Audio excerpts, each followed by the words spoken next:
আসিফ ভাই, আমার একটা প্রশ্ন ছিল আহ হযরত মুহাম্মদ সম্পর্কে, নবী মুহাম্মদ সম্পর্কে আরকি। প্রশ্নটা হচ্ছে আপনার, নবী মুহাম্মদ এই যে জয়নব বিনতে জাহাস তার পালক পুত্রের যে বউকে বিয়ে করছিল, তো এইটা কি মানে কোরআনের আয়াত? মানে কোরআনে আল্লাহই এটা বিয়ে করতে বলছে নাকি উনি ছলচাতুরি করে বিয়েটা করছে? একটু সংশয়.com-এ ঢুকে দেখেন, এই বিষয়ে তো প্রচুর অনেক কথাবার্তা বলা হয়েছে ভাই, অনেক আলোচনা করা হয়েছে। একটু সংশয়.com-এ ঢুকে দেখেন। এই যে নবীর পালিত পুত্রের বউ লিখে সার্চ করেন তাহলে দেখবেন সংশয়.com-এ একটা লেখা আসবে, পালিত পুত্রের স্ত্রী। আপনাকে আমি দেখায় দিচ্ছি, লেখা দেখায় দিচ্ছি। সেটা আপনি গিয়ে পড়েন। এখানে সব দলিল প্রমাণগুলো একসাথে দেয়া আছে, একত্র করা আছে। এই যে দেখেন, সংশয়.com-এ ঢুকে দেখেন, পালিত পুত্রের স্ত্রীর প্রতি নবীর কাম ভাব। হ্যাঁ, এটা কেন পালিত হয়েছিল, পুত্র। কিভাবে হয়েছিল, ঘটনা কি ঘটছিল, কি দীক্ষা মোহাম্মদের এই ক্যারা উঠছে মাথায়, এগুলো সব এখানে দেয়া আছে। আপনি আগে এটা একটু পড়েন। কারণ সংশয়.com-এ আমরা মূল জিনিসগুলা সেখানে রাখি। আর আলোচনা করি হচ্ছে গিয়ে যেগুলা সংক্ষিপ্ত ভাবে আলোচনা করা যায় সেগুলো নিয়ে আলোচনা করি। ঠিক আছে ভাই? জি, হ্যাঁ, আসলে এই পড়াটা আমার পড়া হয়নি। এমনি সংশয়.com অনেকগুলাই আর্টিকেল আমি পড়ছি। এটা পুরোটা পড়া হয় নাই। তো এটা অবশ্য পড়ে নেব আরকি। আরেকটা প্রশ্ন ছিল, হ্যাঁ, বলেন। আ ওইটা হচ্ছে যে মানে মোহাম্মদ ৪০ বছর পরেই তো মানে নবুয়ত দাবি করছে। তো এর আগে মানে মোহাম্মদ কোন ধর্ম পালন করত? অথবা এই যে সূরা নাজমে একটা আয়াত আছে যে লাত, মানাত, উজ্জা সম্পর্কে। তো আ ভাই, মানে মোহাম্মদ কি সংশয়.com-এ শুধু আরেকটা লেখা হুম, আছে, আ ইসলামের হ্যাঁ, জুটিয় খ্রিস্টান ও পৌত্তলিক ভিত্তি। এই লেখাটাও আপনি পড়েন। এই লেখাটার ভিতরে সেই সমস্ত জিনিস পেয়ে যাবেন। আর লাত, মানাত, উজ্জা সম্পর্কে যে সূরা নজমের যে ১৯ এবং ২০ নম্বর আয়াত নাজিল হয়েছিল, জি, জি, সেইটা জি। আপনি শয়তানের আয়াত নামক একটা লেখা আছে সংশয়.com-এ। স্যাটানিক ভার্সেস বা শয়তানের আয়াত। এই লেখাটার ভিতরে এটার দলিল প্রমাণগুলো পেয়ে যাবেন। আপনি একটু সংশয়.com-টা ভালো করে পড়েন। লেখাটা আসলে আমি পড়ছি। স্যাটানিক আচ্ছা। ভার্সটা আমি পড়ছি। মেইন কথা হচ্ছে আমি একটা জিনিস বুঝি না যে মানে মুহাম্মদ যে বলল যে মানে যে তোমরা কি আ মানে ভেবে দেখেছো যে লাত, মানাত, উজ্জা সম্পর্কে। তো মানে এই যে পুরা পৃথিবীতে তো তখন আরো অনেক দেব-দেবীর মানে পূজা চলতেছিল। ঠিক না? তো মোহাম্মদ কি শুধু ভাই, এই যে ৩ টা দেব-দেবী? এই ঘটনাটা ঘটেছিল কেন? সেটার প্রেক্ষাপটটা কি? সেটার প্রেক্ষাপটটা হচ্ছে যে, ওই অঞ্চলের যে হ্যাঁ, হ্যাঁ। কুরাইশ যে পৌত্তলিকরা তারা মোহাম্মদকে প্রেশার ক্রিয়েট করতেছিল যে, আ তুমি এবং অত্যাচারও করতেছিল যে, "তুমি আমাদের ধর্মকে নিয়ে কটূক্তি করা বন্ধ করো। আমাদের ধর্ম নিয়ে কটূক্তি কইরো না। তাইলে তোমাদের অসুবিধা আছে। তোমাদের মাইর দিমু।" তারপরে এমন অবস্থা করছিল হুম, যে, মুহাম্মদের কিছু সাহাবী দেশ ছেড়ে পালায়া যেতে বাধ্য হইছে। আবিসিনিয়ার দিকে হিজরত করতে বাধ্য হইছে। এত পিটান পিটাইছে, পিটান খায়া হ্যাঁ, তারপর আবিসিনিয়ার দিকে পালায়া গেছে কিছু সাহাবী। আবার কিছু সাহাবী অন্যান্য জায়গাতে পালায়া যাচ্ছে। তখন এই রকমের হুম, অবস্থায় মোহাম্মদ দেখছে যে এ তো অবস্থা খুবই খারাপ। পিটায় তো ভাইঙ্গা পাছা ভাইঙ্গা দিতেছে। এখন কি করবো এখন? তখন কুরাইশরা এসে তারে বলছে যে, "তুমি এক কাজ করো, তুমি আমাদের লাত, মানাত, উজ্জারে মাইনা নাও, আমরাও তোমার আল্লাহরে মাইনা নেই। ২ জন মিলামিশা থাকি চলো। আমরা মিলামিশা থাকবো। তুমি খালি জাস্ট একটু বইলা দাও যে তুমি লাত, মানাত, উজ্জারেও স্বীকার করছো। এইটুকু শুধু বলো তাইলেই সব ঠিক হয়ে যাবে। তোমাদের সাথে আর কোনো গ্যাঞ্জাম থাকবে না।" তখন গিয়া হুম, মোহাম্মদ এই আয়াতটা নাজিল করছে। ওইটা ওই পিটানির হাত থেকে বাঁচানোর জন্য। হ্যাঁ? পিটান খাইতেছি। মুসলমানরা সে সময় ক্যাচার উপরে আছে। কুত্তা ছ্যাঁচা দিতেছে।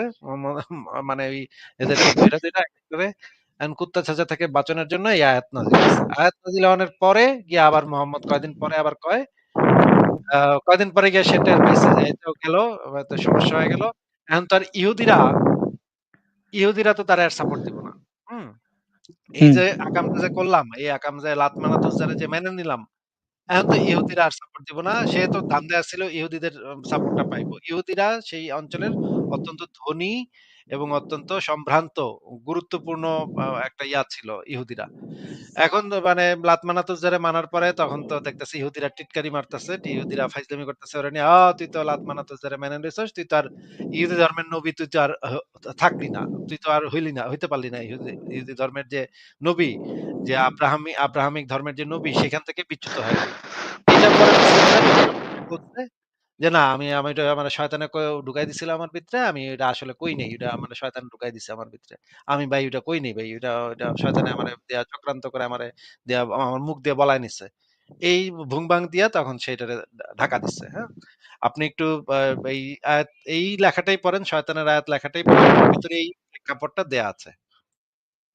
আচ্ছা, ওই যে এই যে শয়তান যে মানে আয়াত ওরে মানে মোহাম্মদ দিয়ে বলাইলো, এটা কি মানে নবী, একজন সে নবী দাবি করতেছে নিজেকে, তো শয়তান তাকে মানে ইয়া করে দিতেছে, মানে একটা ইয়া তৈরি হয়ে যায় যে নবীরে শয়তান আবার কিভাবে ইয়া করে, নবীরে তো শয়তান দূরে থাকার কথা নবীর থেকে, শয়তান তারে এইটাই ভুলাই দিতেছে জিবরিল। কোরআনের আয়াতের ভিতরে আছে, কোরআনের আয়াতের ভিতরে আছে, শয়তান তোমার প্রতি মিত্র। ভাই আপনার ভাইরে, আপনি যেভাবে নিঃশ্বাস নিতেছেন, আপনি মাইক্রোফোনটা আপনি একটু দূরে সরায় কথা বলেন, হ্যাঁ? আপনার নিঃশ্বাসের শব্দ একদম ভস, ভস করে কানে লাগতেছে।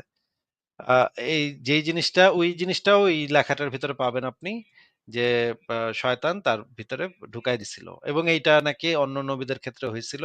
শয়তান একসময় তাদেরকে ইয়া করে ফেলাইছিল। চক্রান্ত করে ইয়া করে ফেলছিল। ঠিক আছে রাজু ভাই, আপনি ওই লেখাগুলো আগে ভালোভাবে পড়েন। তারপর আপনি আইসেন একদিন। ঠিক আছে? জি ভাইয়া, ধন্যবাদ। ঠিক আছে, ভালো আর থাকেন। তাহলে বিদায় জানাচ্ছি। আপনার জন্য শুভকামনা। পরের জনকে যুক্ত করি। ফারহান আপনাকে যুক্ত করা আছে। জি ভাই, শুনতে পাচ্ছেন? বলেন। ওকে, ওকে। প্রথমত হচ্ছে, মানে যেহেতু রমজান মাস, সো আমার একটা কোয়েশ্চেন, সেটা হচ্ছে লাইক আমরা যেটা জানি যে স্পেস স্টেশনে, মানে ইন্টারন্যাশনাল স্পেস স্টেশন যেটা, ওটা প্রত্যেক দিন মেবি 16 বার প্রদক্ষিণ করে, তাই না, পৃথিবীকে? তো সেক্ষেত্রে তো হচ্ছে 16 বার সূর্যাস্ত এবং সূর্যোদয় দেখে। So, একজন মুসলিম যদি ওইখানে থাকে, তাহলে সে রোজা কিভাবে রাখবে? 16টা রাখবে? ভাই এটা তো আমারে কেন জিজ্ঞেস করেন ভাই? এটা আমি কিভাবে উত্তর দিব এটার? আমি ভাই এটা মাসুদ আল্লাহ পাক ভাইকে উত্তর দিবে। খুঁজছিলাম এটার জন্য, কিন্তু পাই নাই। এটা সো মুমিনরা ভাবলাম, মুমিনরা উত্তর দিবে, আল্লাহই উত্তর দিবে এটার। আচ্ছা, ওকে। এটা একটা বিষয় গেল। আরেকটা বিষয় হচ্ছে আপনার, যেমন কিছুদিন আগে আমি শুনছি, কিছুদিন না, আরো অনেক আগ থেকেই শুনলাম যে ডক্টর জাকির নায়েকের একটা, মানে উনি তো আসলে অনেক রকম ব্যাখ্যা করে। সো উনি একটা ব্যাখ্যা করলো যে ফ্রি হুইলের বিষয়টা, যে আমরা যেটা জানি যে সকল কিছুই আগে থেকে লেখা। সো উনি বলল যে কিরকম কিরকম একটা গাঁজাখুরি দিল, এক্সাম্পল দিল যে টিচার, 10টা স্টুডেন্ট, কে কেমন, এসব বলল।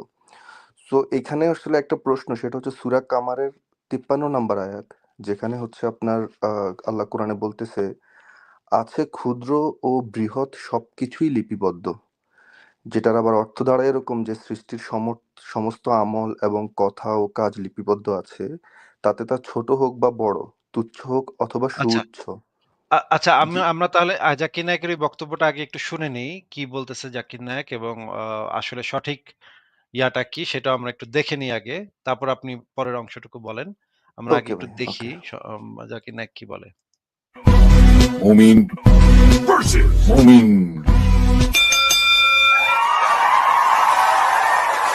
তাহলে অদৃষ্ট হচ্ছে যেটা আল্লাহ তাআলা লিখে রেখেছেন, কিছু জিনিস ফিক্সড, কে কখন জন্মাবে ইত্যাদি, তবে বাকি জিনিসগুলো এমন না, আপনি ঠিক করবেন। সেজন্য আল্লামা ইকবাল বলেছেন, খুদ কো কার ইতনা বুলন্দ, क्या तकदीर के पहले अल्लाह अपने बंदे से खुद पूछे बता दे राजा क्या है। অর্থাৎ নিজেকে এতটাই মহান বানাও যে অদৃষ্ট লেখার আগে আল্লাহ নিজে জিজ্ঞাসা করবেন তার বান্দাদের যে তোমার ইচ্ছা কি। এটা একটা শায়েরি। কোরআনে কারীম আল্লাহ তাআলা বলেছেন, কুল্লু সগীরিন ওয়া কাবীরিন মুস্তাতার, ছোট বড় সবই লেখা হয়েছে। অনেকে বলে কি, বলে জন্ম মৃত্যু বিয়ে তিনটে লেখা হয়েছে, ও বেটা গাধা। জন্ম মৃত্যু বিয়ে না, প্রত্যেকটা জিনিস লেখা হয়েছে। কিছু জিনিস ফিক্সড, কে কখন জন্মাবে ইত্যাদি, তবে বাকি জিনিসগুলো এমন না, আপনি ঠিক করবেন। সে অনেকে বলে কি, বলে জন্ম মৃত্যু বিয়ে তিনটে লেখা হয়েছে, ও বেটা গাধা। জন্ম মৃত্যু বিয়ে না, প্রত্যেকটা জিনিস লেখা হয়েছে। আচ্ছা, আমরা একটু দেখি যে আসলে জন্ম মৃত্যু লেখা হয়েছে নাকি প্রত্যেকটা জিনিস লেখা হয়েছে? আমরা এই সুনান তিরমিজি শরীফ তাহকিকৃত ২১৩৫ নম্বর হাদিসটা দেখি। ওমর প্রশ্ন করেন, হে জি, আল্লাহর জি। রাসূল, আমলের ক্ষেত্রে আপনার অভিমত কি? আমরা যেসব কাজ করি তা কি নতুনভাবে ঘটলো নাকি আগে থেকে নির্ধারিত হয়ে আছে? তিনি বললেন, হে খাত্তাবের পুত্র, তা আগে থেকেই নির্ধারিত হয়ে আছে। আর সকলের করণীয় বিষয় সহজ করে রাখা হয়েছে। আর সৌভাগ্যবানদের অন্তর্ভুক্ত তারা অবশ্যই সওয়াবের কাজ সম্পাদন করে। আর যারা দুর্ভাগ্যবানদের অন্তর্ভুক্ত তারা দুর্ভাগ্যজনক কাজই সম্পাদন করে। এবং আরো একটা হাদিসে বলা আছে, আল্লাহ পাক এই কাজগুলা করিয়ে নেন। বান্দার প্রত্যেকটা কাজ আল্লাহ পাক তাদেরকে, যাদেরকে যেই জন্য সৃষ্টি করা হয়েছে তাদেরকে দিয়ে সেই কাজটা করায় জান্নাতে বা জাহান্নামে প্রেরণ করেন। এগুলা তো ভাই একদম মানে জাকির নায়েক তো একদম ডাহা মিথ্যা কথা বলছে এবং কোরআন হাদিস বিরোধী কথা বলছে। আচ্ছা কই গেল? হচ্ছে আ যে একই একই বিষয় হচ্ছে সহিহ বুখারীর ৬৫৯৪ নম্বর হাদিস, যেটা তাওহীদ পাবলিকেশনস এর। সো ওই কথা মানে জাকির নায়েক যেগুলা বলতেছে, মানে উনি তো এসব হাদিস পড়ছে, তাই না? সো মানে মানুষ ডাহা মিথ্যা কথা বলার ক্ষেত্রে তো মানুষের একটা চক্ষু লজ্জা থাকে যে আমি যে একটা মিথ্যা কথা বলতেছি এটা মানুষ জানতেছে আসলে। আর এক শ্রেণীর মানুষ হচ্ছে এটা গিলতেছে। কিন্তু মানে কোন কিন্তু রকম কিন্তু ফারহান ভাই, আপনি যদি একজন মুমিনকে বলেন যে দেখো এই যে এখানে জাকির নায়েক এই কথা বলছে আর কোরআন হাদিসে তো এই কথা লেখা, তখন সে বলবে না, আমার দুইটাই সত্য, দুইটাই সঠিক। হ্যাঁ, ভাই ২ টা ভাই, একসাথে কিভাবে সঠিক হয় ভাই? ২ টা কিভাবে মানে না আমার লাইফে এরকম মুমিনরা আসে ভাই। আমি মানে মানে বেকুব হয়ে যাই ভাই এদের কথা শুনলে। কি বলে ২ টাই নাকি সঠিক। ২ টা কিভাবে সঠিক হয়? এক জায়গায় আল্লাহ বলতেছে আল্লাহ প্রত্যেকটা কাজ আল্লাহ ওইভাবে লিপিবদ্ধ করে রাখছে, নির্ধারণ করে রাখছে। আর জাকির নায়েক বলতেছে না, মানুষ নাকি নিজে সিদ্ধান্ত নেয়। আরে ২ টা একসাথে কিভাবে সম্ভব? মানে হ্যাঁ, কি এরকম বলবো একজন ভাই? আপনার গত লাইভে আসছিল, তাই না? ওই যে মাংসের ব্যাপারে আপনি যে এক্সাম্পল দিচ্ছেন যে আমি মাংস খাই না, এক জায়গায় বললাম। আরেক জায়গায় বললাম আমি মাংস মানে আরেক জায়গায় আমি মাংস খাইছি। তাহলে তো মানে স্ববিরোধী বক্তব্য হয়ে যাচ্ছে। এরকম একজনকে আপনি বোঝানোর চেষ্টা করছেন। উনি বুঝে নাই। সো হ্যাঁ, এটা আপনি একটু বলেন তো ধরেন আমি বললাম যে শুক্রবার দিন আমি কখনো মাংস খাই না। শুক্রবার দিন আমি কখনোই মাংস খাই না। পরে আমি বললাম যে শুক্রবার দিন আমি গরুর মাংস দিয়ে খাওয়া-দাওয়া করলাম। তারপরে আমি ঘুরতে গেলাম। এখন আপনি তো আমাকে ধরবেন যে, "আরে ভাই আপনি না আগে কইছিলেন যে আপনি শুক্রবার দিন কখনো গরুর মাংস খান না।" এটা আপনি ধরবেন না ভাই? এটা বলেন তো? ভাই, এটা তো মানে এখন আপনি যেটা বলতেছেন যে এখন যদি এটা এখন ধরার যদি আমি একটা ব্যাখ্যা দেই, আমি যদি একটা ব্যাখ্যা দেই মনে করেন ২য় বক্তব্যের একটা ব্যাখ্যা দেই। ভাই ওই তো গরুর মাংসটা খুব মজা হইছিল ভাই, অনেক হেভি টেস্ট হইছিল এইজন্য খাইছি ভাই। হ্যাঁ, শুক্রবার খায়া ফেলাইছি। কিন্তু যেই কারণেই হোক না কেন, যেই প্রেক্ষাপটেই হোক না কেন, আমার ২ টা কথা তো কন্ট্রাডিক্টরি তো হচ্ছে, তাই না ভাই? অবশ্যই, অবশ্যই ভাই। এখন এইটা বোঝার জন্য যতটুকু ক্লাস পর্যন্ত পড়া লাগবে, অতটুকু ক্লাস যদি আমি না পড়ি, তাহলে তো আমি এটা আপনি সারাদিন চিল্লাইলেও বুঝবো না। মানে এই চিন্তা যুক্তিটা করেন যে মুমিন আমাকে বলতেছে, "ভাই এটারও তো একটা কারণ ছিল ভাই, একটা প্রেক্ষাপট ছিল। আপনি প্রেক্ষাপট প্রেক্ষাপটটা" আরে প্রেক্ষাপট থাকলো কি না থাকলো তা দিয়ে কি যায় আসে? কথা ২ টা তো কন্ট্রাডিক্টরি হইতেছে। অদ্ভুত ভাই অদ্ভুত। না কি বলবো আমরা এখন? হাসতেছিলাম ঐদিন এই যে বিষয়টা শুনে। আমি আর আমার ওয়াইফ একসাথেই শুনতেছিলাম। সো আমরা হাসতেছিলাম বিষয়টা নিয়ে যে একটা মানুষ মানে বলা হচ্ছে যে প্রেক্ষাপট যাই হোক, বক্তব্য তো মানে ২ রকম হয়ে যাচ্ছে। প্রেক্ষাপট তো এখানে আসলে মেইন না, বা এটা আসলে আলোচ্য বিষয়ও না প্রেক্ষাপটটা। সো আমরা হাসতেছিলাম আসলে এটা শুনে। এরকম তো অনেকে আপনাদের লাইভে আসে দেখি। ভাই, একটা কথা আমি এড করি। সেটা হচ্ছে আমি আসলে ছোট করতে চাচ্ছি না আমাদের ধরেন হিরো আলম, মানে যাকে চিনি। আমি ছোট করে বলতেছি না।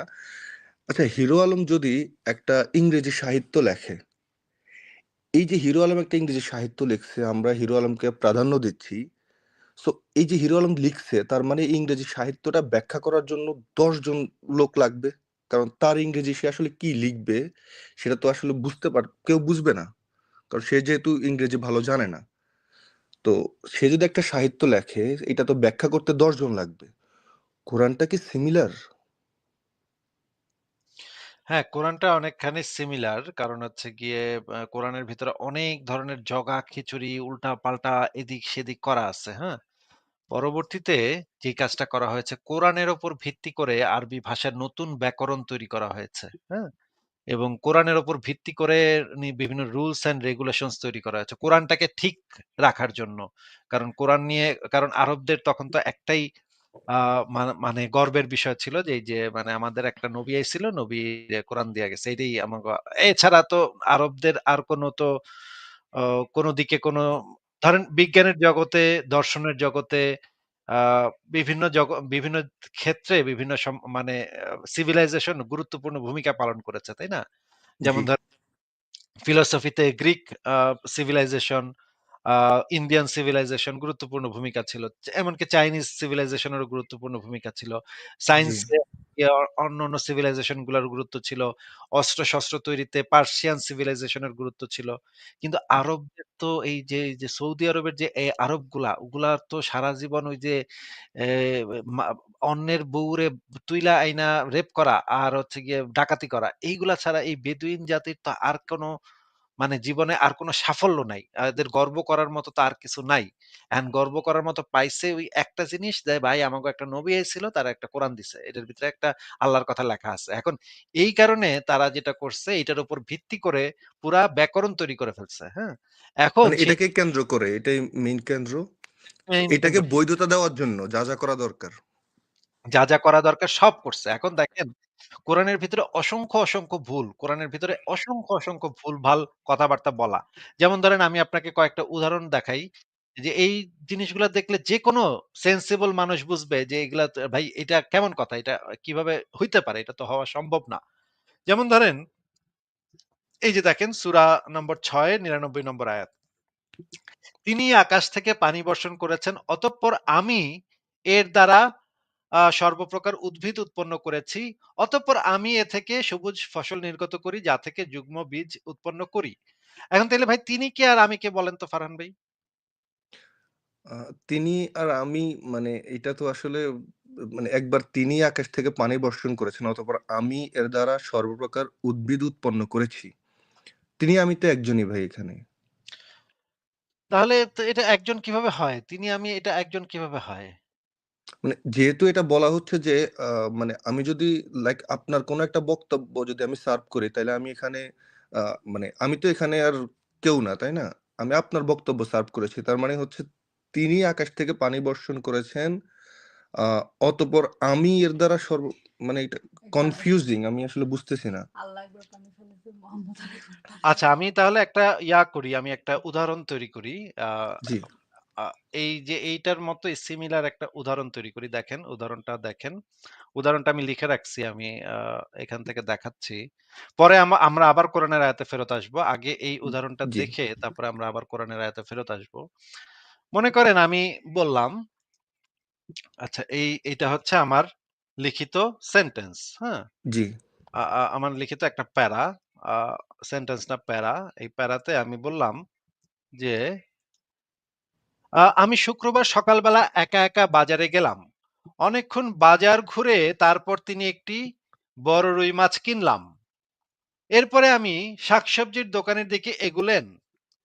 কিন্তু তিনি শাকসবজি কিনলেন না, কারণ শাকসবজি আমি একদমই পছন্দ করি না। এরপর সে হাঁটতে লাগলাম। কিছুদূর গিয়ে তিনি বাসার উদ্দেশ্যে একটি রিক্সা নিলেন এবং আমি রিক্সায় উঠে বসলাম। এরপরে বাসার গেটের কাছে পৌঁছে তিনি রিক্সা থেকে নামার সময় আমার পকেট থেকে রিক্সা ভাড়া দিলেন। রিক্সা ভাড়া দিয়ে দিলেন। আচ্ছা আপনি কি আ এই পুরা প্যারাটার সেন্টেন্স মেকিং আপনি কি ধরতে পারতেছেন কিছু? মানে আপনার কোন সেন্স মেক করতেছে এই কথাগুলা? মানে আমি যদি এটা হিসেব করি যে আপনি অনেক শিক্ষিত এবং আপনি এটা লিখছেন, তাইলে আমি বলব যে আপনি এটা লেখার আগে মনে হয় যে টানা ৪-৫ দিন গাঁজা খাইছেন একসাথে। খাইয়া এরপর আপনার মাথায় যা আসছে আপনি তাই উল্টাপাল্টা করে লিখে ফেলছেন। এটা তো ভাই এমনি নরমালি বুঝা যায় যে এটা মানে মানে আমি যদি বাজারে যাই, তো তিনি বড় রুই মাছ, মানে তিনি এখানে কি এখানে হবে, আমি একটি বড় রুই মাছ কিনলাম। এরপর আমি সবজির দোকানের দিকে এগোলেন। মানে আমি সবজির দোকানের দিকে গেলাম। কিন্তু সেখানে তিনি শাকসবজি কিনলেন। সেখানে হবে আমি শাকসবজি। মানে এটা তো ভুলে ভরা ভাই। মানে 0 মার্ক পাওয়ার যোগ্য যদি এই আমি আপনাকে লেখাটা। বলি, কিন্তু যদি ফারহান ভাই আমি যদি বলি ভাই আপনাকে, ভাই এটা ব্যাকরণের একটি স্বতন্ত্র বিষয়। এটি আপনার জ্ঞানের ভিতরে নাই দেখে আপনি বুঝতে পারছেন না। এটাকে বলা হয় ইলতিফাত। হ্যাঁ? এটাকে বলা হয় তো ইলতিফাত। আমি যখন ইলতিফাত বুঝতেই পারব না, তাহলে আপনি এমনি লিখছেন কেন ভাই? আমি যেভাবে বুঝবো সেভাবে না, লেখেন। আপনার তো জ্ঞান কম এইজন্য আপনি বুঝতে পারছেন না। আরবি ভাষার উপর যারা অনেক শিক্ষিত তারা বুঝতে পারবে। বাংলা ভাষার উপর যারা অনেক শিক্ষিত তারা বুঝতে পারবে। এখানে ঠিকই লেখা হয়েছে। এটাকে বলে কিলতিফাত, মিলতিফাত। এইটা হচ্ছে এই নিয়ম অনুসারে এটা করা হয়েছে। ভাই এখন বলেন কি বলবেন? তো তাইলে এই কথাটা সার্বজনীন কিভাবে হয়? আপনি যদি স্পেশাল কোনো মানুষের জন্য ঠিক করেন যে যারা অনেক বেশি এটা সম্পর্কে জানে তারাই জানবে, তাহলে এটা সার্বজনীন কিভাবে হইল? এটা তো আর সার্বজনীন না। এটা আমার জন্য না তাইলে। আমি কি বলব মানে যে এই লেখাগুলা তাইলে শুধুমাত্র কোনো স্পেশাল ব্যক্তির জন্য? মানে মানে এই জিনিসটা হচ্ছে, ধরেন এই জিনিসটাকে সঠিক প্রমাণের জন্য আমি একটা নতুন রুল তৈরি করলাম।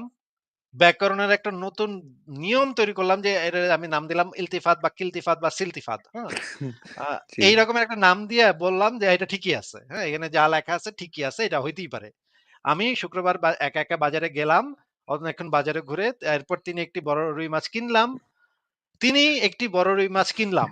এটা কি কোনো সেন্স মেক তিনি একটি বড় রুই মাছ কিনলাম। এটা তো কোনো সেন্স মেক করতেছে না ভাই। এটা তো একদম মানে ভাই অশিক্ষিত এইটা মূর্খ গোয়ার কেউ লিখছে। আপনি দুনিয়ার কোন ব্যাকরণ দিয়ে এটাকে আপনি ঠিক করবেন? জাস্টিফাই করার তো কোনো সুযোগই নাই।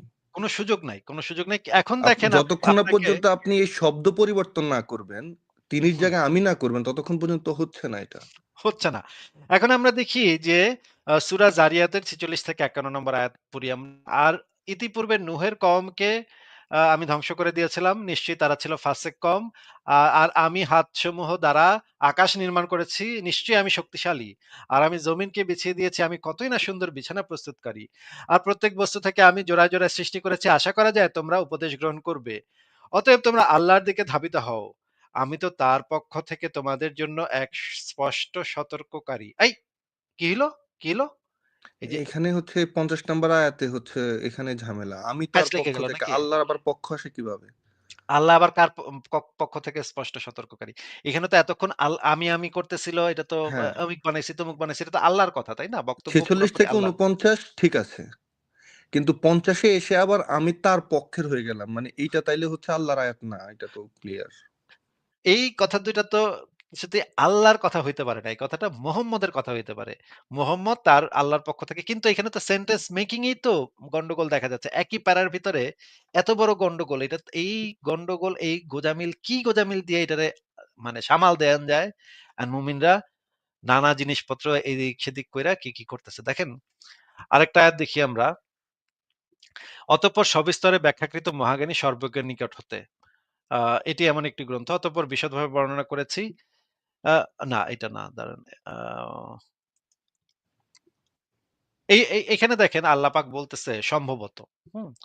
সম্ভবত আল্লাহ তাদের এবং তোমাদের মধ্যে বন্ধু। আচ্ছা, আল্লাহর মুখ থেকে কি সম্ভবত এই শব্দটা আল্লাহর পরম তাকদীরের লেখক আল্লাহ পাকের মুখে থেকে কি সম্ভবত এই কথাটা বের হইতে পারে? এটা কি সম্ভব? না, এরকম মানে যিনি আগে থেকে সবকিছু ঠিক করে দেন, উনি সম্ভবত কেন বলবে? সম্ভবত বলবো তো আমরা। যারা ভবিষ্যৎ জানি না, তারা সম্ভবত বলবো হতে পারে ওরকম। বা যারা জানে না, অ্যাকুরেটলি যেটা জানি না আমরা, সেক্ষেত্রে আমরা এই সম্ভবত শব্দটা ইউজ করি। হয়তো এরকম হইছে বা হয়তো এরকম হবে। এরকম না বিষয়টা? হ্যাঁ, এরকম নানা ধরনের গোঁজামিল দেয়া আছে কোরআনের ভেতরে। আ আ সরি, দাঁড়ান। আ আ ফারহান ভাই, আপনি কি শুনতে পাচ্ছেন? হ্যাঁ, হ্যাঁ, আমি শুনতে পাচ্ছি ভাই। আচ্ছা, এরকমের নানা ধরনের গোঁজামিল দেয়া আছে কোরআনের ভিতরে, এবং গোঁজামিলগুলাকে কিভাবে ট্যাকেল করতে হবে এটার জন্য মুমিনরা যে পরিমাণ পরিশ্রমটা করে, এটা দেখলেও খারাপ লাগে ভাই। দেখলেও কষ্ট লাগে যে এত পরিশ্রম তাদের করতে হয় এত গোঁজামিলগুলা সামাল দেওয়ার জন্য। এবং ভাই আমি আমি মাদ্রাসার স্টুডেন্ট। মানে মাদ্রাসা বলতে হচ্ছে আমি নুরানি শেষ করছি। এরপরে হচ্ছে আমাকে কওমি মাদ্রাসায় দিছে। ১.৫ মাস পরে আমি পালাইছি। ওই সময়টাতে ১.৫ মাস যখন আমি ছিলাম, আমি আসলে ভয়ে পালাইছি। ভয়টা ছিল এরকম, আ আমি যখন তখন আমার বয়স মানে আমি ক্লাস ৩ নুরানি পর্যন্ত মানে নুরানিতে ক্লাস ৩ পর্যন্ত ছিল। এরপর আমাকে একটা কওমি মাদ্রাসায় দিছে। সো কওমি মাদ্রাসায় দেওয়ার পর আমি যেটা দেখলাম, আমি তো ছোট বাচ্চা। সো যেটা দেখলাম সেটা হচ্ছে, আমি মাদ্রাসার নামটা বলবো না এখন। সো দেওয়ার পর আমি যেটা দেখলাম যে বাচ্চাদের না হঠাৎ রাতের বেলা জিনের ভয় আসে। মানে একেকটা বাচ্চা একেক রাতে বলে যে তারে মানে জিনে ধরছে, হুজুর বলে এসে সকালবেলা। মানে এত ছোট বয়স, যে সময় বিছানার মধ্যে আমরা পেশাব করি, ওই টাইমটাতে আমার স্পষ্ট মনে আছে। তো আমাকে বলা হচ্ছে, আমরা আমরা শুনতাম যে একেক দিন মাঝে হঠাৎ বলতো যে জিনে ধরছে ওরে। তো জিনে ধরলে কি করতে হবে? জিনে ধরলে হুজুরের কাছে থাকতে হবে। মানে হুজুরের রুমে থাকলে আর জিনে ধরে না। ওহহো! ঠিক আছে? তো আমি আমি তো বুঝতাম না আসলে কিসের জন্য। হয়তো আমি ভাবতাম যে হুজুর হয়তো কোনো দোয়া-টোয়া পড়ে। তার কিছুদিন পরে ওই মাদ্রাসার পিছনের একটা আপনার ওই ময়লার ইয়ে ছিল, টাঙ্কি ছিল, মানে টয়লেটের ইয়ে যেটা, ওইখানে একটা বাচ্চার লাশ পাওয়া যায়। ঠিক আছে? সো ঘাড় মানে ভাঙা আর কি। সো যেটা আমরা বুঝি যে জিনে ধরলে ঘাড় মটকায় দেয় জিনে, এরকম একটা কথা আমাদের ভিতরে আগে থেকেই প্রচলিত সমাজে, যে ঘাড় মটকে দাও, আমরা বিভিন্ন গল্পে শুনি। সো ওই ঘাড় ভাঙা ছিল, যেটাকে পরবর্তীতে ইয়ে করা হয়েছে এরকম যে ওইটা ঘটনা এরকম ঘটছে যে রাতের বেলা হয়তো ওখানে গেছে, জিনে ধরছে ওইখানে, এবং আমাদেরকে ওই বয়সে আমাদেরকে বলা হইতো আমাদের সাথে মাদ্রাসায় একই সময়ে নাকি জিনের বাচ্চারাও পড়ে, কিন্তু কে জিনের বাচ্চা সেটা আমরা জানি না। সো আমাদেরকে রাতের বেলা বের হওয়া যাবে না, মানে ঠিক যখন ঘুমাবো আমরা এশার নামাজের পরে পরপর আমাদেরকে, যেহেতু ছোট ছিলাম আমরা আমরা একটু পরে ঘুমায় যেতাম। সো আমাদেরকে এরপরে আর যাওয়ার কোনো সুযোগ ছিল না যে আমরা কোনো দিকে যাব, বা হুজুর যেখানে আছে, বড় মাদ্রাসা, অ্যাপ্রক্সিমেট 300 থেকে 400 স্টুডেন্ট দেখছি আমি, আমার মানে যতটুকু মনে পড়ে। সো এরপর আমি ভয়ে ওখান থেকে পালাই গেছি, আমি আর মাদ্রাসায় পড়ি না, আমাকে অনেক মারছে। আমার শরীরে মনে হয় এমন কোনো জায়গা নাই যেখানে হুজুরের বেতের বাড়ি পড়ে নাই, যদিও আমারে বলতো যে বেহেস্তে যাব। কাইন্ড অফ জিনিসটা আসাদ নূর ভাইয়ের, যেই উনি যে বলতো যে ওনাকে মারার পর ওনার ফ্যামিলি বলতো বেহেস্তে যাবে, ওরকম আমাকে ওরকম মারা হয়েছে। আলিয়াতে গেছি, সেখানেও মাইর খেয়েছি হুজুরদের। লাস্টে এইসব মাদ্রাসার লাইন টাইন ছেড়ে দিছি।